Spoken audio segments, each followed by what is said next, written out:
Spektakuler. Ya, spektakuler adalah kata yang tepat untuk menggambarkan capaian Kabupaten Pesisir Selatan dalam satu periode terakhir. Sebelumnya, PSL termasuk daerah yang minim fasilitas, miskin sarana utilitas, akses dan sumber daya terbatas, diperparah oleh keuangan yang juga terbatas. Namun, bagi Bupati Hendra Joni, keterbatasan harus diatasi, bukan diratapi, karena rakyat tidak mungkin berharap pada pemimpin yang hanya bisa meratap. Harapan dan cita-cita warga diwujudkan oleh Bupati dan jajarannya dengan merubah mindset dan kerja keras. Rendahnya kemampuan keuangan tidak lagi jadi pembatas, karena dana pusat mengalir deras. Perlakuan istimewa untuk pesisir selatan tak lepas dari kiprah Bupati Hendra Joni yang dekat dengan pengambil kebijakan di pusat, mulai dari dirjen hingga presiden. Alhasil, pembangunan infrastruktur fisik maupun sosial ekonomi dapat dipacu pesat, kualitas pelayanan publik meningkat. Jalan raya yang merupakan urat nadi pertumbuhan ekonomi diperbaiki. Lebih luas, lebih mulus, dari Siguntua sampai Silaut. Begitupun dengan jalur Mande, juga jalan baru Muaro Aye Bayang ke Alahan Panjang dibangun untuk pertama kalinya menghubungkan PSL dengan Kabupaten Solo. Objek wisata penyangga ekonomi masyarakat seperti Pantai Carocok dipoles lebih memikat, termasuk dengan membangun Masjid Terapung yang sedang berlangsung. Infrastruktur ekonomi lainnya juga dibenahi, tempat pelelangan ikan, pasar ternak, hingga pasar semi modern di semua kecamatan. Kemampuan ekonomi petani dan peternak diberdayakan dengan bantuan peralatan, bibit ataupun ternak. Begitupun bantuan alat tangkap, asuransi dan perumahan nelayan, serta bantuan permodalan bagi pelaku ekonomi UMKM. Pelayanan di bidang kesehatan ditingkatkan, tidak hanya dengan melengkapi peralatan medis, tapi juga mengembangkan kapasitas semua puskesmas, menambah daya tampung rawat inap, sekaligus mengontrak tenaga kesehatan. Selain tenaga kesehatan, tenaga pendidik juga ditambah. Lebih 1.000 orang guru dikontrak untuk mengatasi kekurangan jumlah guru. Jadilah PSL satu-satunya daerah di luar Jawa yang berani mengontrak guru lebih dari 1.000 orang. Kebijakan tersebut adalah bukti komitmen pemerintahan Hendra Joni terhadap pendidikan, bukan jargon kosong belaka. Praktek-praktek penyimpangan ditiadakan. Pengangkatan dan penempatan kepala sekolah tidak lagi berdasarkan jumlah setoran. Kepala sekolah dan guru tidak lagi ditekan untuk membocorkan kunci jawaban ujian. Praktek itu dulunya dilakukan agar angka kelulusan meningkat sehingga dianggap berprestasi.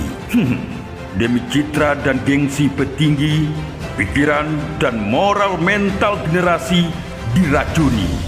Hendra Joni mengakhiri. Terobosan lain terlihat pada pelayanan dasar kependudukan yang menghasilkan layanan sampai pintu rumah warga.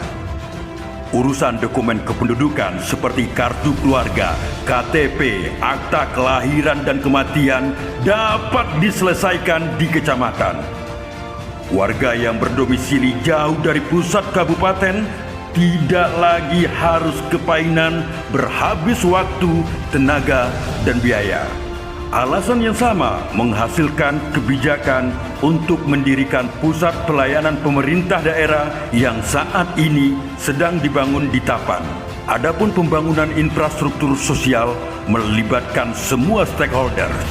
Selain OPD terkait, peran fungsi tim penggerak PKK dan Basnas pun dioptimalkan. Misalnya dalam program bedah rumah. Ketua Tim Penggerak PKK, Ibu Lisda Hendrajoni, menggagas gerakan Dunsana membantu Dunsana. Pihak ketiga, termasuk lembaga sosial Islam di luar negeri, dirangkul untuk berpartisipasi.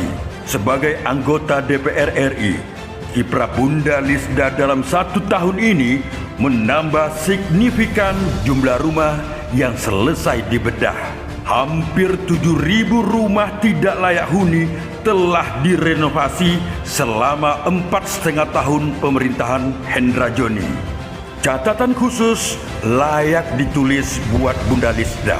Ketika anggota dewan lain memperebutkan komisi-komisi basah, komisi mata air, Bunda Lisda sejak awal memilih komisi 8, komisi air mata. Orang mau rumah sakit itu tidak sampai, Pak, walaupun mereka punya BPJS. Kenapa mereka tidak bisa ke rumah sakit? Punya kartu BPJS, punya, Bu. Kenapa tidak berangkat ke rumah sakit? Tidak ada uang, Bu, untuk ke rumah sakit. Perempuan dan perlindungan anak. Benar-benar komisi air mata. Tapi mantan pramugari pesawat kepresidenan itu lebih siap kehilangan aliran mata air daripada membiarkan air mata mengalir, terutama dari masyarakat pesisir selatan yang sangat dicintainya. Atas semua capaian kinerja pemerintah hari ini, pesisir selatan diakui sebagai daerah dengan kemajuan signifikan. Pengakuan tersebut sejalan dengan beragam apresiasi berupa 100 lebih penghargaan dari pemerintah pusat dan provinsi maupun lembaga non-pemerintah yang kredibel. Di antaranya, predikat wajar tanpa pengecualian WTP 5 kali berturut-turut untuk laporan keuangan yang baik. Penghargaan Kabupaten paling informatif, Kabupaten Sehat kategori tertinggi, Lembaga Pengelolaan Zakat Patuh Syariah amat baik. Bahkan, pelayanan dokumen kependudukan PSL selain mendapat penghargaan dari Menteri Dalam Negeri, sekaligus menjadi model peningkatan pelayanan publik secara nasional. Untuk kategori perorangan, Hendrajoni mengumpulkan belasan penghargaan. Di antaranya, pemimpin pembawa perubahan, tokoh yang komit dan konsisten dalam keterbukaan informasi, serta The Best Video and Performance 2020.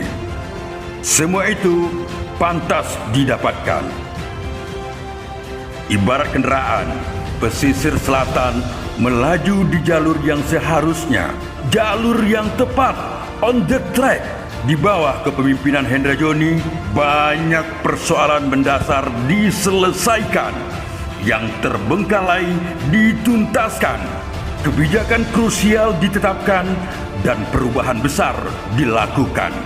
Tapi bukan alasan untuk berpuas diri. Masih ada kekurangan yang harus dilengkapi, sistem kerja yang harus disempurnakan, komponen yang perlu diperbaiki atau diganti. Masih ada terobosan, inovasi, ide-ide besar Hendrajoni yang butuh tambahan waktu untuk terwujud utuh.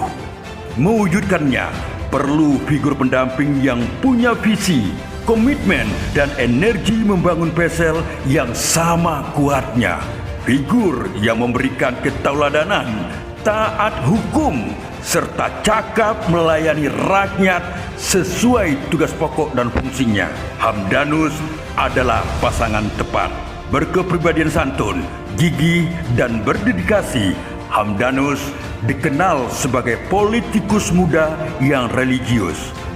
Akrab dipanggil Buya, aktivis dakwah ini masih tercatat sebagai Ketua Umum ILUNI, Lembaga Dakwah Kampus KSI Ulul Albab. Di masa mahasiswa, Hamdanus adalah Presiden Mahasiswa BEM UIN Imam Bonjol. Yatim sejak usia belia, bungsu dari 9 bersaudara tersebut mengawali karirnya sebagai tenaga ahli anggota DPR RI, berlanjut sebagai tenaga ahli Bappenas dan DPD RI. lingkungan kerja memberi ruang luas bagi Hamdanus untuk mengembangkan kapasitas dan akseptabilitas politiknya. Suami Dila Safera, seorang magister ilmu biomedik tersebut, menggandakan kompetensinya dengan mendalami ilmu politik di Universitas Indonesia. Juga mencatatkan diri sebagai anggota Lemhanas di usia 30-an. Jelas, Hamdanus bukan politikus kaleng-kaleng, bukan pemimpin muda hasil karbitan. Terbukti dengan terpilihnya Hamdanus sebagai anggota DPRD Provinsi pada Pileg 2019 kemarin. Dalam perjalanannya, bapak 3 orang anak tersebut mendapati dirinya terlalu santai ketika menjalani profesi legislatif di tingkat daerah. Kapasitas dan energinya yang besar hanya sedikit yang bisa didedikasikan buat masyarakat. Lain halnya jika berperan di eksekutif, ruang pengabdiannya lebih luas. Hingga kemudian takdir membawa Hamdanus sebagai pendamping Hendra Joni, Bupati petahana yang diprediksi banyak pihak akan kembali memimpin pesisir selatan. Duet Hendra Joni Hamdanus sungguh serasi, saling melengkapi, saling isi. Hendra Joni dengan gaya kepemimpinan yang tegas, energik, dan cepat mengambil keputusan, sangat tepat didampingi oleh figur yang tenang, menyejukkan, dan penuh perhitungan. Ibarat Soekarno-Hatta, Hendra Joni dan Hamdanus dapat disebut Dwi Tunggal Pesisir Selatan. Di bawah kepemimpinan Hendra Joni Hamdanus, kemajuan pesisir selatan yang pesat insya Allah akan lebih hebat.